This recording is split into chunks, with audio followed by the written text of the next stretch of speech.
the controlling issue is, first of all, where, who's going to have jurisdiction, Virginia or Canada.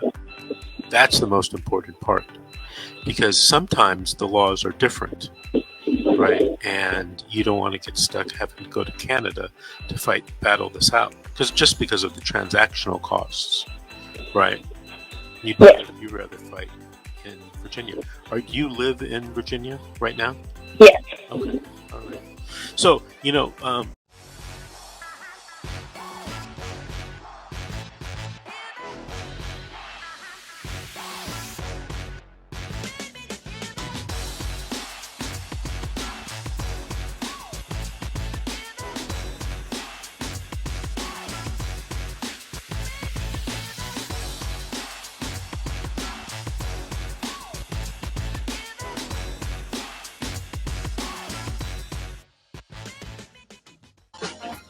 all right, I'm at your place.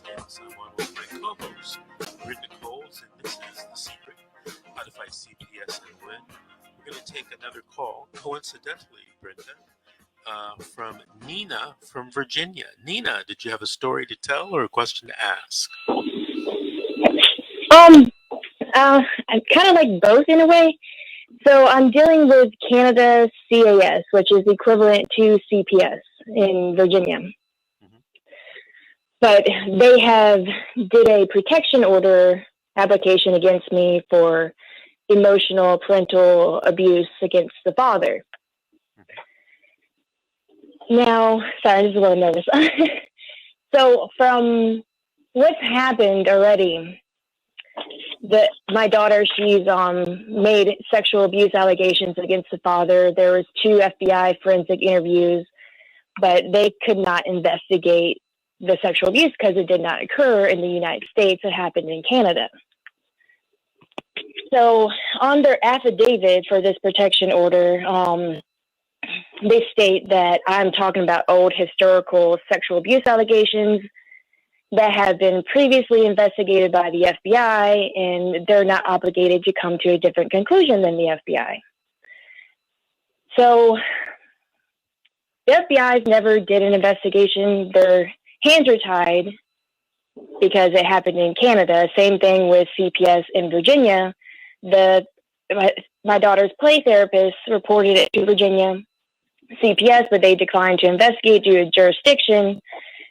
And now she's back in Canada, where we got traumatically separated at the border, which wasn't supposed to happen. But the Border Patrol and like the OPP, which is like their equivalent state troopers, they said, oh, well, America investigated this and they didn't see anything wrong for her being with dad. And I was like, no, they didn't. They didn't have the jurisdiction. And so we're stuck in this area where I'm on supervised visitations, like on video calls. The father knows that there hasn't been an investigation. He actually told the federal judge here that he'll do a polygraph and everything. But I'm in such a weird predicament right now because this is not what was supposed to happen. And now we're dealing with the FBI has written a letter to come on record to state, no, they never did an investigation. And what else you said about us talking to an officer in Canada, that never happened. Nor would we ever say that everything was unfounded. So what Canada's saying is that I coached her since America didn't charge her. And it's just like, wait a second, y'all are getting confused. No, you just put her with the perpetrator that actually has the alleged abuse against. There hasn't been an investigation. So I guess my question is, how could they lie about an FBI investigation that never took place and think that the FBI wouldn't come on record to state, hey, we never did an investigation? That's not accurate.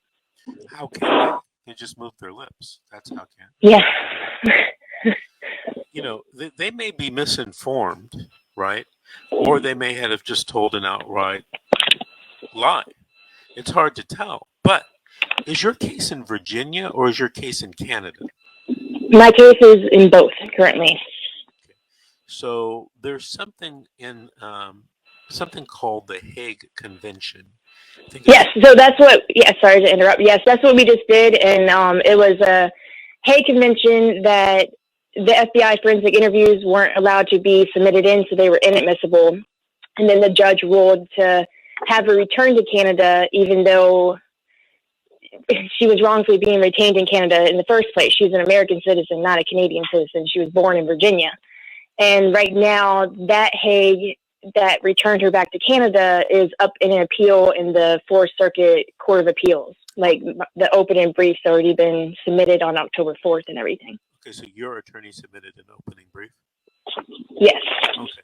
So, many years ago, I was involved in a Hague case, that we went to trial on in Los Angeles County in the United States District Court. The name of the case was called Papakosmas versus Papakosmas.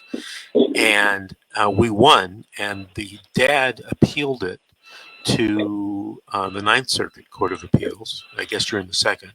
And we won that, and there was a published decision. What I would suggest to you is that you go Google that case and read that decision, because it talks about the things and the issues that you're bringing up to me right now. And it's a little bit more complex and sophisticated, that we can't really get into the nuts and bolts of it right now on a very short radio call. But take a look at that case, and it will give you some guidance.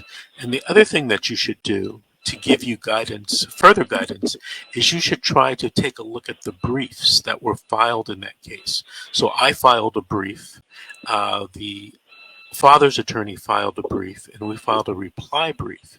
And those things give great arguments and great reasons why the Hague should be interpreted one way or the other.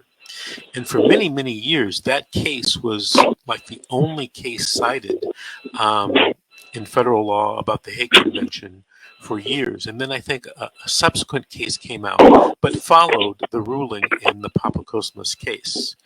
And if I can remember correctly, Papakosmas is spelled just like it sounds.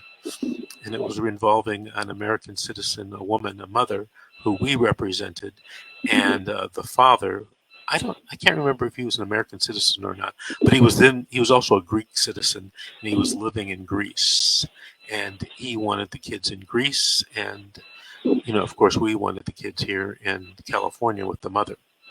So take a look at that case. That whatever is ruled in your Hague Convention decision is going to probably rule your case. And in your case, it sounds like you need to keep that case in Virginia, not let it go to Canada. Yes. Okay. Did you have a federal judge that decided against you at the trial court level on the Hague issue? Yes, he got a lot of information incorrect, and it's just.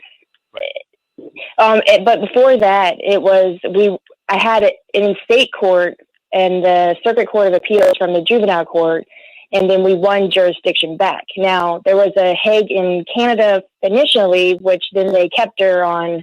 She's wrongfully being retained in Canada by him, but she's well settled in with the abductor at the age of 3. Right, but as I recall, and it's been many years, that may not be the controlling issue, in the case. Mm-hmm. The controlling issue is, first of all, who's going to have jurisdiction, Virginia or Canada. That's the most important part, because sometimes the laws are different, right? And you don't want to get stuck having to go to Canada to battle this out, because of the transactional costs, right? You'd rather fight in Virginia. Do you live in Virginia right now? Yes. Okay. All right. So, take a look at those cases and the briefs, if you can find them.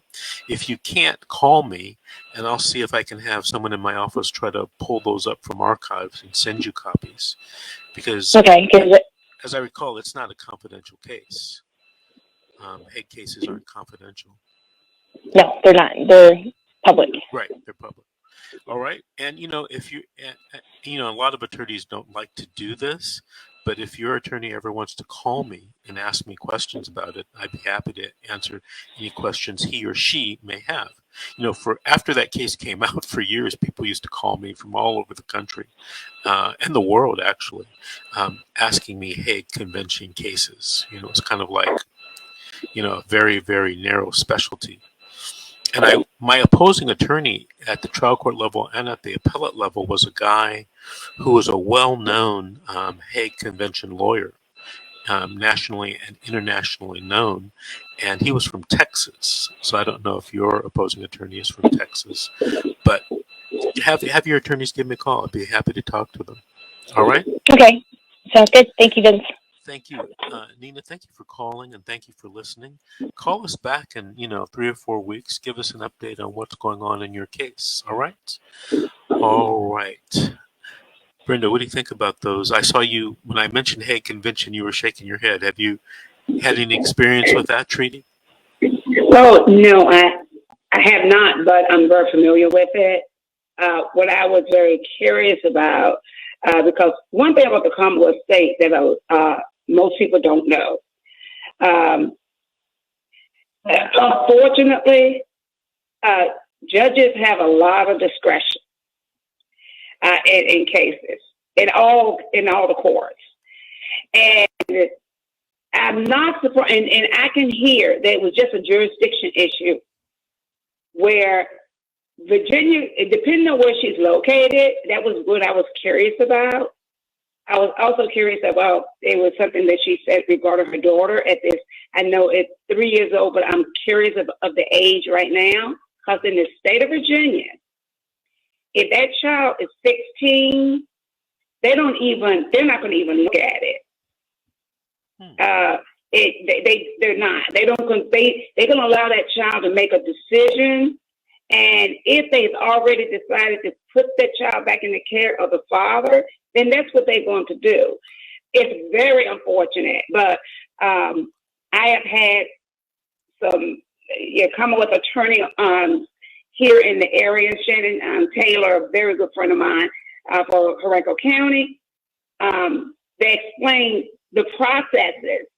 And Shannon's very open and honest about it, which because you won't find very often, is talk about a lot of the changes that we need to make in Virginia, especially in the Commonwealth states. In Virginia, it's really bad.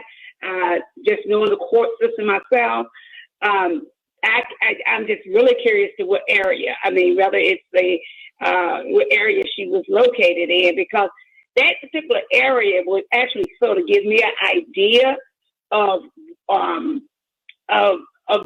just the judges, because of course the judges are appointed according to the governor, and of course we are a purple state right now, but we have a Democratic, we have a General Assembly, and we have a Democratic governor and Attorney General. Well, Brenda, I think she said. So I think right, and we got an election coming up. But on the same token, if some of those judges have been sitting on those benches for long periods of time, and that's it. Well, Brenda, I think she said that this case was decided by a federal judge in Virginia, not a Commonwealth judge, not a state judge. Oh, and by the way, she did say that. And Nina says that the child is now 5, and I think when all of this started off, she was only 3. We've got to take a break right now. This is The Secret: How to Fight Child Protective Services and Win. We'll be right back.